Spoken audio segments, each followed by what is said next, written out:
Nicely done, gentlemen. Thank you very much. Thank you so much for being here.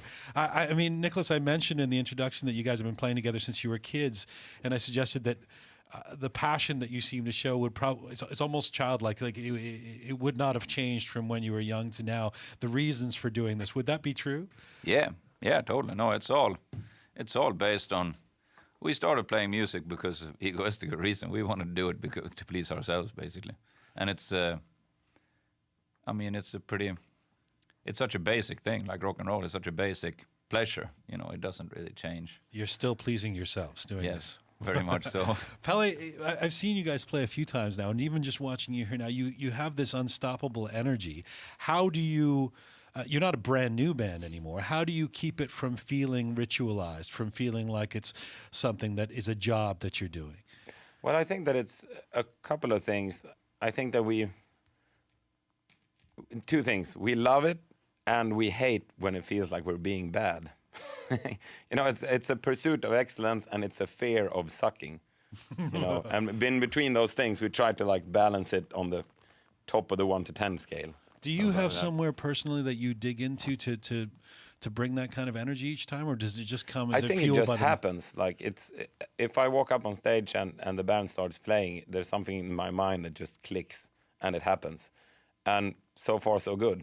I'm going to keep mining it till it stops happening, basically.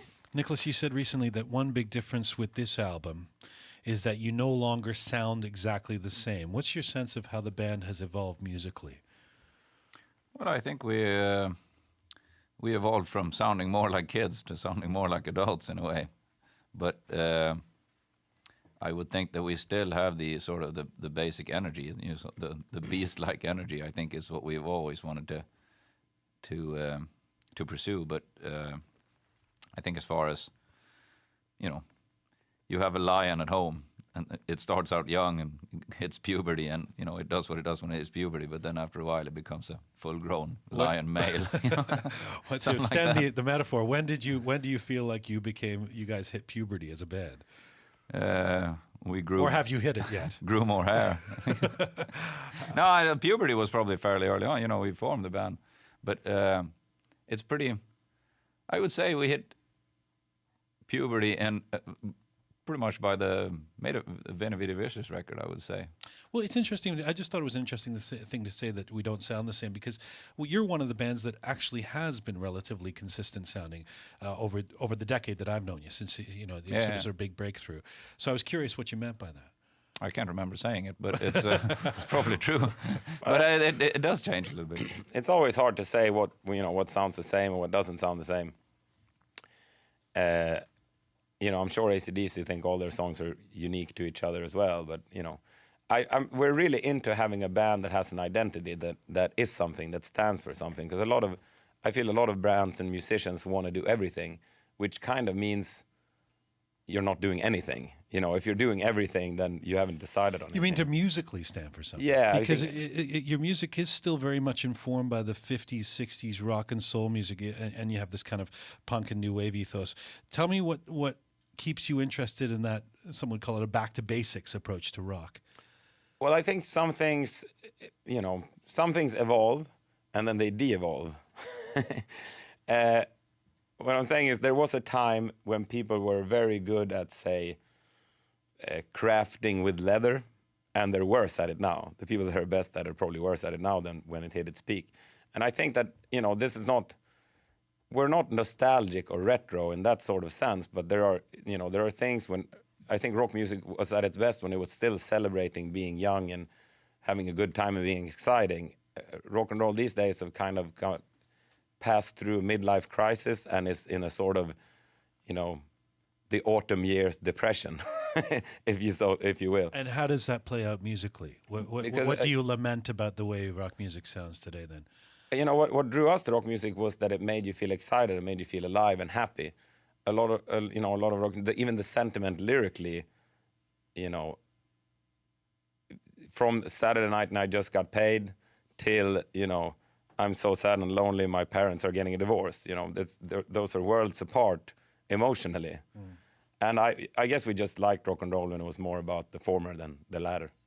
In a way, like watching you guys and listening to this record, I mean, there's the 50s and 60s thing, but you even look like you've all got the leather jackets on today. You could be a band from 1979, albeit with a sort of contemporary sound, but mixed in there. But do you feel, Nicholaus, at times like you're just, you would, do you prefer that era? Do you feel like you would rather be 1979? No, not really. I don't think, because I think that it, even though Pelle's talking about the autumn years there for rock and roll, I think that it's, I think rock and roll the past years, maybe past 10 or 15 years, has had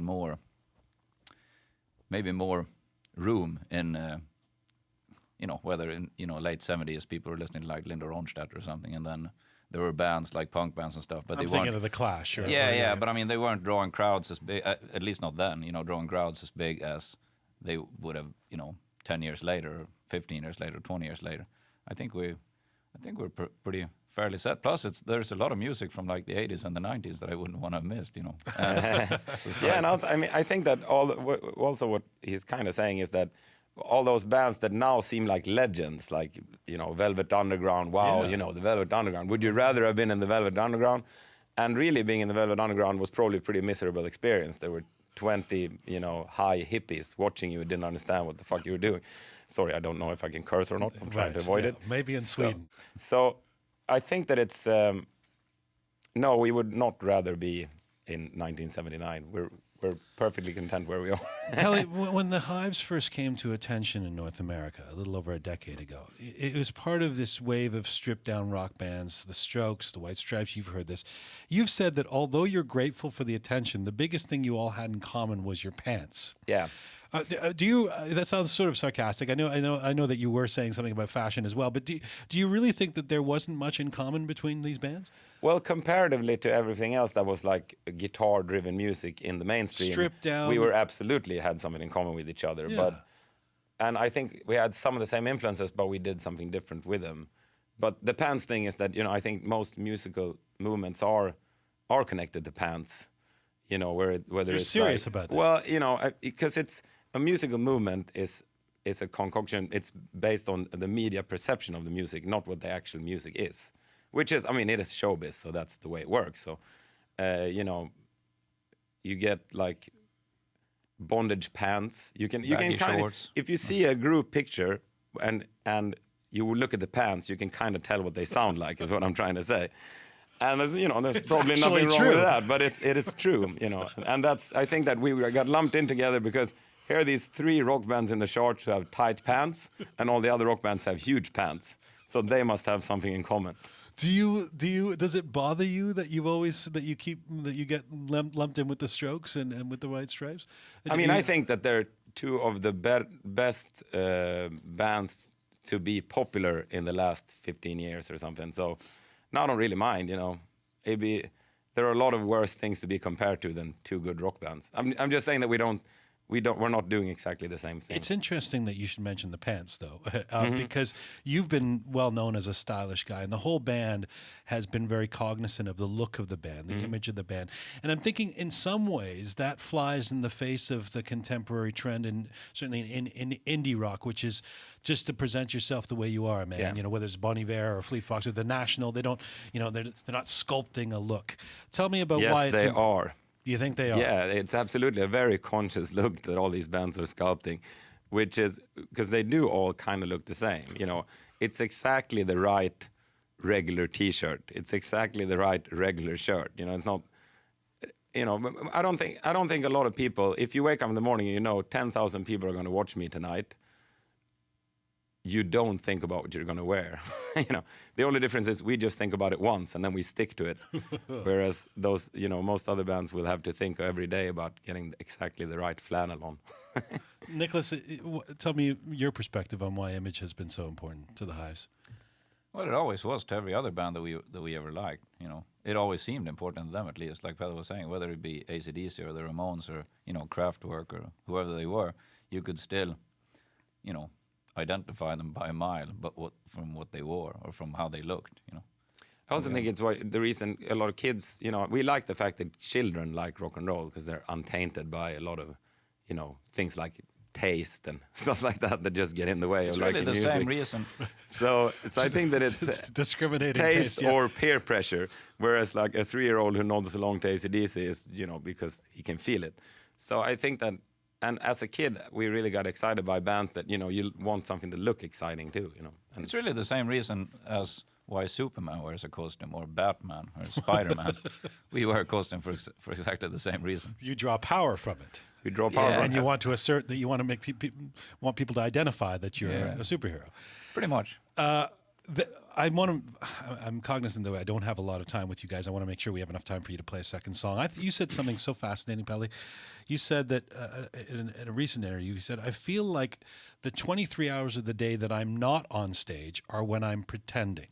Yeah, pretty much. So this is to say that, I mean, you've become something of a legendary frontman, and thank you. And your nickname Howlin Pelle is apt for you.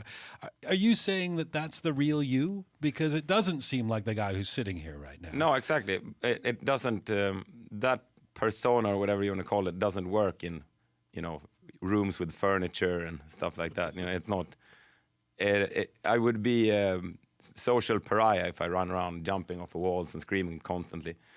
So I save it for stage, but it's really one of the only times in my life where I don't think at all, where everything is just kind of happening. And, I'm in a sort of state where I'm not, the rest of the day I'm like thinking, what should I eat? What should I do? What should I do? But that, being on stage, that just happens. It's such a pleasure having you guys here. Thank you so much for doing Thanks this. for It's so having us. kind of you.